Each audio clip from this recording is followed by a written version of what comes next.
জীবন যে কখন বদলে যায় তা বলা কঠিন। এই রিশাদ হোসেনের কথাই ধরুন না, একটা টি-20 বিশ্বকাপ, 14 উইকেট ও মাসখানেকের ব্যবধানে পুরোপুরি বদলে গেল তার ক্যারিয়ার। যে রিশাদ বাংলাদেশের ঘরোয়া ক্রিকেটে কেন বিপিএলও ছিলেন উপেক্ষিত, সেই রিশাদকে নিয়ে এখন ফ্র্যাঞ্চাইজি লিগগুলোতে চলছে কারাকারি। আরো সহজ করে বলতে, এই মুহূর্তে ফ্র্যাঞ্চাইজি ক্রিকেটের হটকেক তিনি। টি-20 বিশ্বকাপে আলো ছড়িয়ে রিশাদের ডাক এসেছিল কানাডার গ্লোবাল টি-20 লিগ, কিন্তু সে সময় বাংলাদেশে চলছিল রাজনৈতিক পট পরিবর্তন, পাশাপাশি ভিসা জটিলতায় সেই টুর্নামেন্টে খেলা হয়নি তার। কিন্তু কে জানতো রিশাদের জন্য যে অপেক্ষা করছে আরো বড় কিছু। একমাত্র ওয়ালটন এসি দিচ্ছে 1 বছরের রিপ্লেসমেন্ট গ্যারান্টি এবং কম্প্রেসারের 10 বছরের গ্যারান্টি। দিন কয়েক আগেই ড্রাফট থেকে রিশাদকে দলে ভিড়িয়েছে বিগ ব্যাশের দল হোবার্ট হারিকেনস।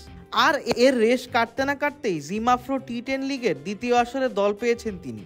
ড্রাফটের আগে সরাসরি চুক্তিতে তাকে দলে নিয়েছে হারারে বোল্টস। ফ্র্যাঞ্চাইজি ক্রিকেটের হটকেক হয়ে উঠতে শুরু করা রিশাদ অবশ্য বিগ ব্যাশে দল পেয়েই সবার আগে জানিয়েছিলেন মুস্তাক আহমেদকে। এমনকি এই মুহূর্তে মুস্তাক পাকিস্তানে অবস্থান করলেও তার সঙ্গে নিয়মিত যোগাযোগ রাখছেন তিনি। রিশাদের সঙ্গে আমার প্রতিদিনই যোগাযোগ হয়। আমরা যখন কারো দায়িত্ব নেই তার সঙ্গে প্রতিনিয়ত যোগাযোগ রাখা জরুরি। সে পরিশ্রম করেছে, নিজের মানসিকতা বদলেছে, তার কি দরকার, কি পরিবর্তন প্রয়োজন সেটা নিয়েও আলোচনা হয়েছে। বিগ ব্যাশের দল পেয়ে আমাকে সে সঙ্গে সঙ্গে জানিয়েছে। আমি অনেক আনন্দিত হয়েছি। বছর দুয়েক আগেও বাংলাদেশেই এই লেগ স্পিনারদের দেখা হতো ভিন্ন চোখে। শুধু জাতীয় দল নয়, ঘরোয়া ক্রিকেটেও বরাবরই উপেক্ষিত ছিলেন স্থানীয় বিশেষজ্ঞ লেগ স্পিনাররা। সাম্প্রতিক সময়ে চিত্র কিছুটা বদলাতে শুরু করলেও এখনও ঢাকা প্রিমিয়ার লিগ, জাতীয় ক্রিকেট লিগ বা বাংলাদেশ প্রিমিয়ার লিগে নিয়মিত ম্যাচ খেলার সুযোগ পান না তারা।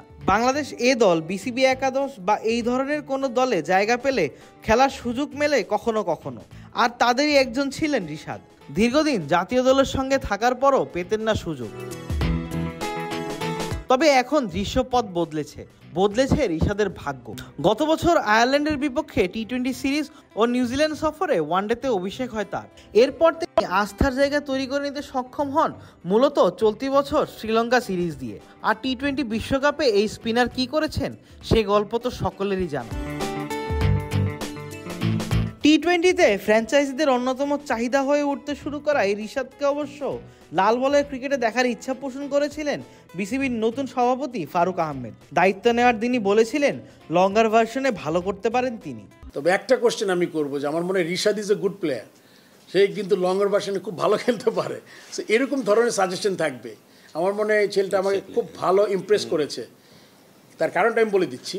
আমার কাছে মনে হয় যে ছেলেটা লাস্ট টি-20 ওয়ার্ল্ড কাপে with his top spin arm বলের সাথে টার্ন করাতে পেরেছে বল।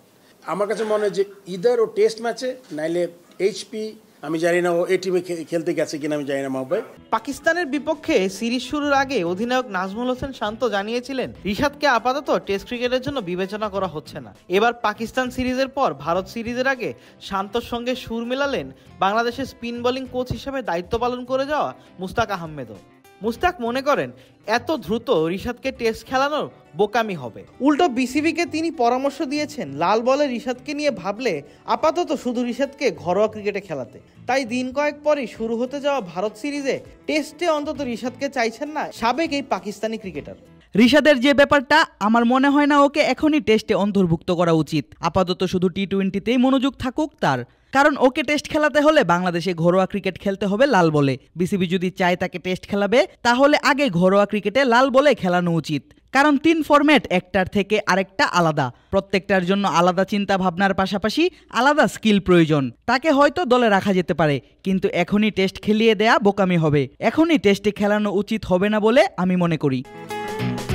আবিদ মোহাম্মদ, ক্রিক ফ্রেন্জি।